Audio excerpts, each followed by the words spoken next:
Welcome back, everybody. In today's video, I'm going to be reviewing Michael Crichton's Pirate Latitudes. Now, a little bit of background on how I read or the books that I read.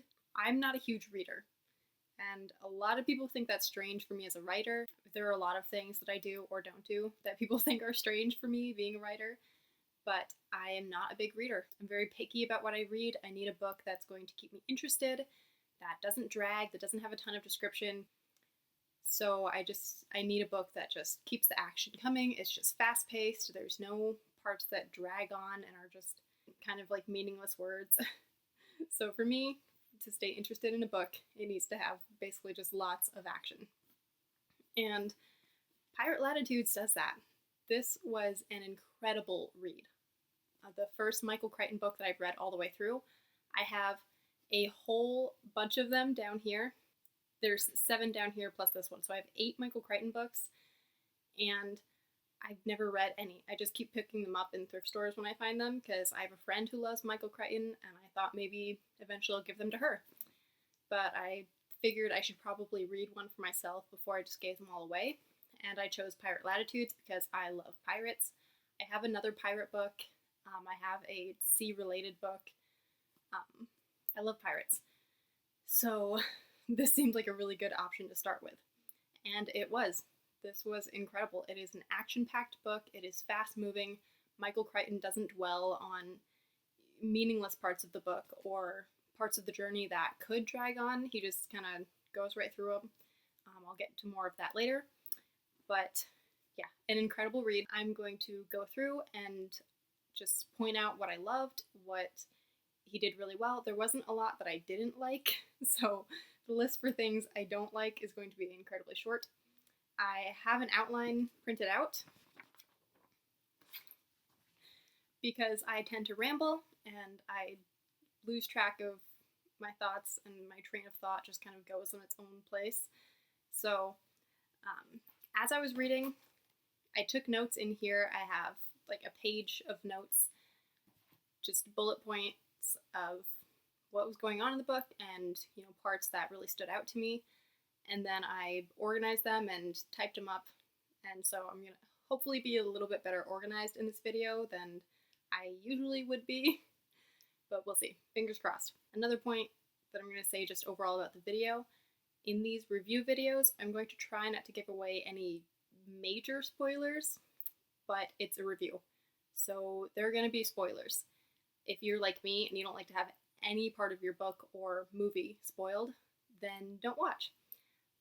I've already told you that it's an amazing book, that it's fast-paced, and if that's what you like, then read it. It is an adult book. There are some more dicey scenes in it.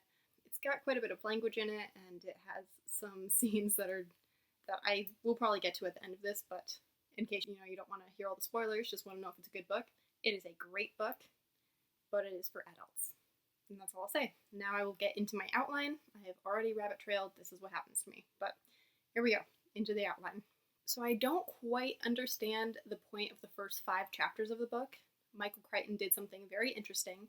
He introduces you to someone who, normally that's going to be your main character.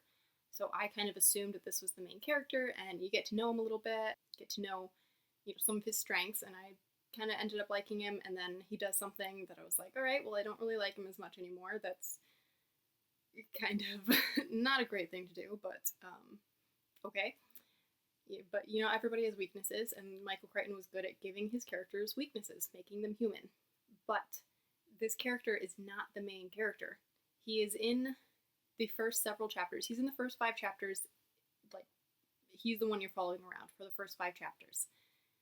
And then you get introduced to the main character, and the story kind of follows him, and this original character, Governor Almont, is still active for several chapters, but it becomes very clear very fast that he's not the main character, and so I don't really understand why the first 5 chapters revolved around him.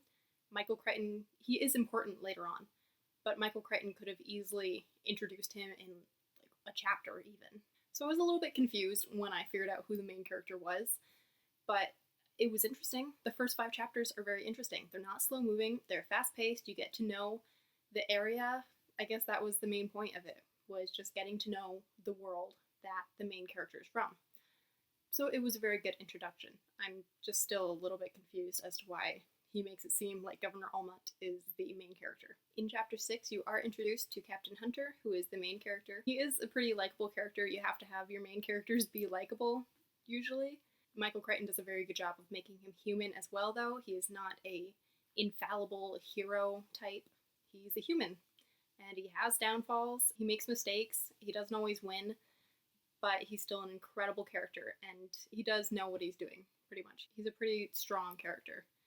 So we get introduced to Captain Hunter. Michael Crichton does a very good job of introducing characters and very quickly letting you get to know them. He introduces each more important member of Hunter's crew, and he introduces them in turn and gives them all some distinguishing features so that you can remember them. I will admit that I honestly couldn't put the name with the character most of the time, but I knew that they were all different characters. If I had paid more attention to the names and tried to remember them, that probably would have been very helpful. But Michael Crichton does an amazing job at giving them all specific traits and introducing them quickly and letting you get to know them. You get to know their strong points and why Captain Hunter wants them on the crew, and you get to know their weaknesses pretty much right away. Michael Crichton also mentions the antagonist several times before he's introduced, and whenever the characters talk about him, they talk about him with fear. He's a feared captain. So, you get to know this antagonist a little bit before you even meet him, and so when he does come into the book, he means business, and that this is not good for the crew. So, again, very good job at bringing characters into the book, letting you know them before even meeting them sometimes. It's around chapter 14 or so, as far as I remember, that we get to the first plot point if we're following a 3 plot point structure. So even though it takes many, many chapters to get to the real action of the book, the first 13 or so chapters are not boring in any way. The story keeps moving along. Michael Crichton keeps you interested. He's bringing in these characters. He's having little action scenes or little scenes between characters to help you get to know them better. So even though it takes several chapters for the main action, for the action of the book to start, the beginning of the book isn't boring. Michael Crichton keeps it moving. He keeps it interesting. It's really, it really pulls you in. It's really great. As I was reading the book, I would pick it up and I could read for hours and I didn't want to put it down. I will admit that once I put it down, I would tend to not read it for a couple days. I think there were even a week or so in between reading times sometimes, because I am not a fast reader and reading's not usually my go-to relaxing thing to do. But when I picked it up again, I wanted to just read the whole thing. It was really, really good.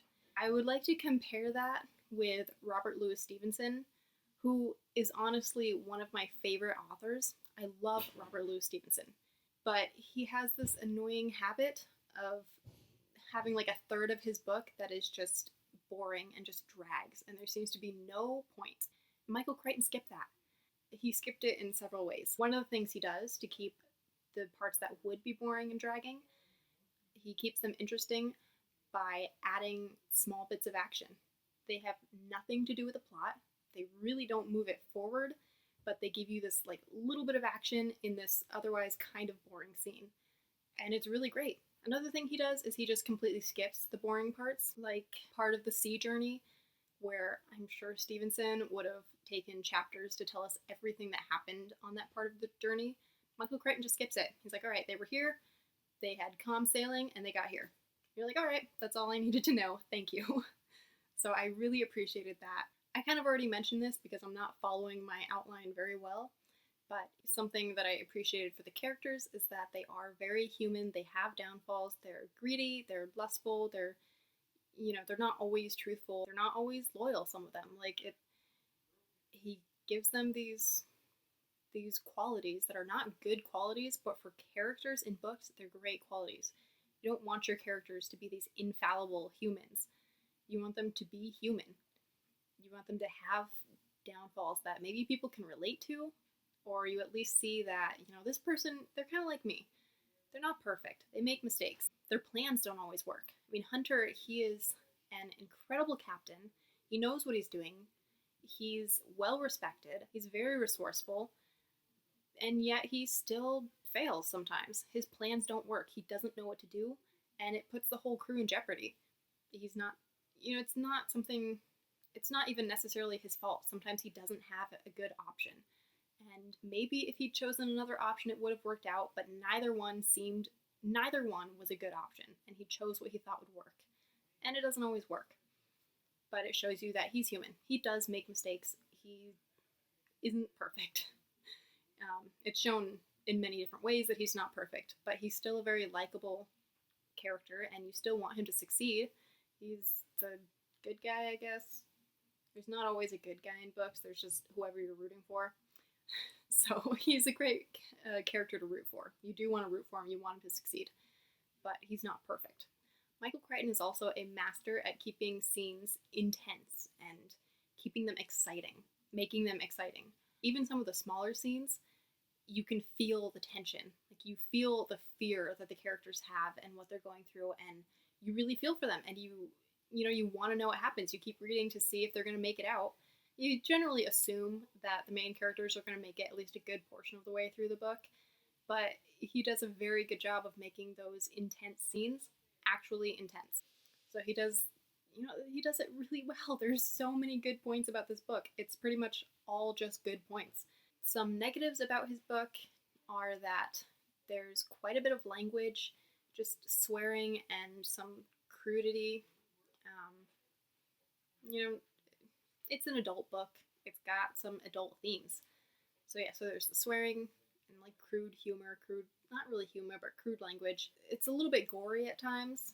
I didn't appreciate all of that. It's like, all right, I didn't need to know all those details, but oh well, it was a great book overall. I'm not going to put it down because there are a couple uncomfortable details. There are a couple sex scenes in the book, but they're not detailed at all. He doesn't necessarily fade to black. He just kind of like skips over. Has something else going on at the same time. He does fade to black a couple times, or just like I said, just skips. But it's not PG. I don't even think it's PG-13. So not a children's book. Maybe not something you want to like read out loud with your friends or something. It's definitely an adult book. It is not young adult. It might be new adult. I haven't read anything new adult, so I really don't know. I feel like nowadays new adult is just a bunch of romance.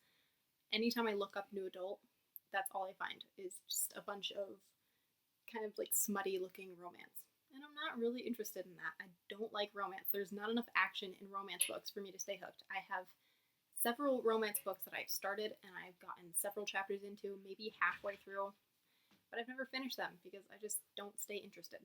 But yeah, those are my negatives about the book. So nothing structurally negative. Structurally, it is an incredible book. One of the best I've read. But there are still some negatives. So be warned going into this. Great book, but just be careful. Alright, so a final point about the book is a final huge mishap. Just as you think that things are ending, you think that you're finally getting the happy ending, the story's coming to a close, Michael Crichton does it again, and he throws in some other big mishap, some huge roadblock, and just keeps the book going for a little bit longer, but it's not dragging it. It's, exciting action. So he keeps the book going for a little bit longer, but in an interesting way, and then he ends it very well. It's an ending that I was very happy with, very satisfied with it. I wasn't quite as satisfied with the epilogue, but it was still a good epilogue. You get to find out what happened to all the characters in their lifetimes. It was an amazing book from start to finish, and I really loved it. I'm excited to read more of his books eventually. I don't think I will be reading one of his books next. I'm going to mix it up a little bit. Okay, that's everything about the book. Yeah, I'm going to wrap this up. So, Michael Crichton, great book. Be careful, it's an adult book, but amazing, amazing read. If you liked this, if you liked even a small part of this, please give me a like. Subscribe if you'd like to. I'm a new and growing channel right now. Whenever this comes out, I'm thinking that this will be my first video. This is not the first video I have filmed, which is shocking because of how much rambling I am doing. But this is I'm pretty sure when I put this out, this will be the first video that I publish. So, I mean, every little bit helps. I really hate self-promotion, which is why I'm really horrible at marketing my book. I'm very, very bad at putting myself out there. But yeah, I mean, it's going to be a growing channel, and someday it may be a great channel. Someday I will hopefully be a well-known author. And wouldn't you like to say that you were there at the start of it, supporting me? I mean, it takes 2 seconds to subscribe, and you don't have to do anything. You just subscribe. That's it. If you never want to watch another video, that's fine. But hey, you subscribed, and that helps. I mean, it'd be great if you watch the videos too. That would really help. But it doesn't take anything out of your day or out of your pocket to subscribe. Just think about that, you know. Maybe try it. Okay, I gotta end this. Thank you for watching if you made it this far. I know that I rambled a lot throughout this video. Hopefully I will be able to edit most of that out and make this a coherent video that's not almost an hour long. Yeah, right now I'm at 47 minutes. A lot of that was waiting for my family to stop being so loud, but a lot of that was also rambling. So I'm gonna try to chop this down. Probably cut all of this out right here. Maybe I'll put it in like bloopers or something. I need to do that on all of my videos, just have bloopers, because this is a little bit entertaining, I think. Anyway, yeah, thank you for making it this far, and have a blessed day, everybody. I'll see you next time.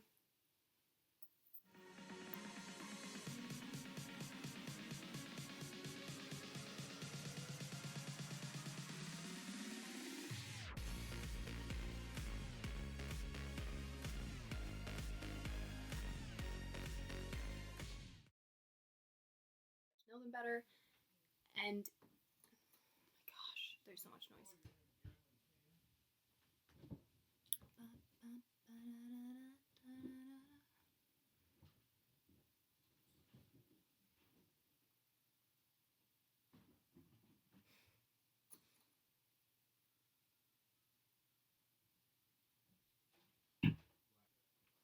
Okay, where was I?